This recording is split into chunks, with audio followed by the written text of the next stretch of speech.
প্রথমে আমি শুকরিয়া আদায় করছি। মানিকগঞ্জের মানুষের স্বপ্ন ছিল সেটা পূরণ করেছে। সেই সাথে আমি কৃতজ্ঞতা জানাই বাংলাদেশ জাতীয়তাবাদী দলের ভারপ্রাপ্ত চেয়ারম্যান মহোদয় জনাব তারেক রহমানের প্রতি। আমরা তাকে আমাদের নেতা বলি, সেই নেতা আমাদের আজকে এই কমিটি তুলে দিয়েছেন, আহ্বান 7 সদস্য বিশিষ্ট কমিটি তুলে দিয়েছেন। আমরা আমাদের ব্যক্তিগত এবং মানিকগঞ্জবাসীর পক্ষ থেকে কৃতজ্ঞতা এবং ধন্যবাদ জানাচ্ছি। সেই সাথে আমাদের দেশনেত্রী বেগম খালেদা জিয়া নেতৃবৃন্দ, আজকে যে কমিটি এসেছে, আপনাদের সমস্ত লোকে মানিকগঞ্জে সারা মানিকগঞ্জ থেকে লোক এখানে চলে এসেছে। আপনাদের এই উপস্থিতি আমাদের উৎসাহ জুগিয়েছে, আনন্দ দিয়েছে এবং নিজের মনে আরো শক্তি সাহস জুগিয়েছে। আমি আশা করি আপনারা এই কমিটিকে সাদরে গ্রহণ করেছেন।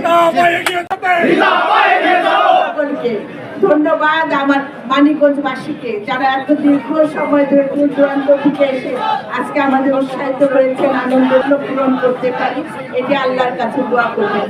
আর সেই সাথে আজকে সব থেকে আমি দাঁড়িয়ে আছি আজকে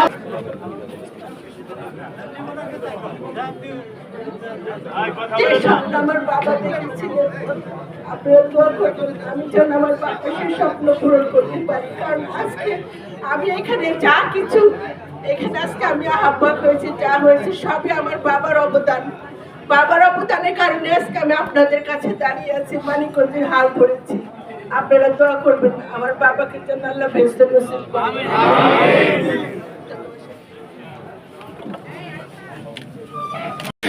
মানিকগঞ্জ জেলা জাতীয়তাবাদী শক্তির পুনরায় নব উদ্যমে নবগঠিত আহ্বায়ক কমিটির সম্মানিত আহ্বায়ক, যিনি আমাদের প্রাণপ্রিয় নেতা, মানিকগঞ্জ জেলা জাতীয়তাবাদী শক্তির অগ্রনায়ক, প্রতিটি নেতা কর্মীর হৃদয়ে স্থান করে নিতে পেরেছেন, সেই আমাদের সকলের প্রাণপ্রিয় নেতা জনাব আফরোজা খান বিতাকে আমরা ফুলের শুভেচ্ছা দিয়ে আজকে অভিনন্দন এবং শুভেচ্ছা জানালাম।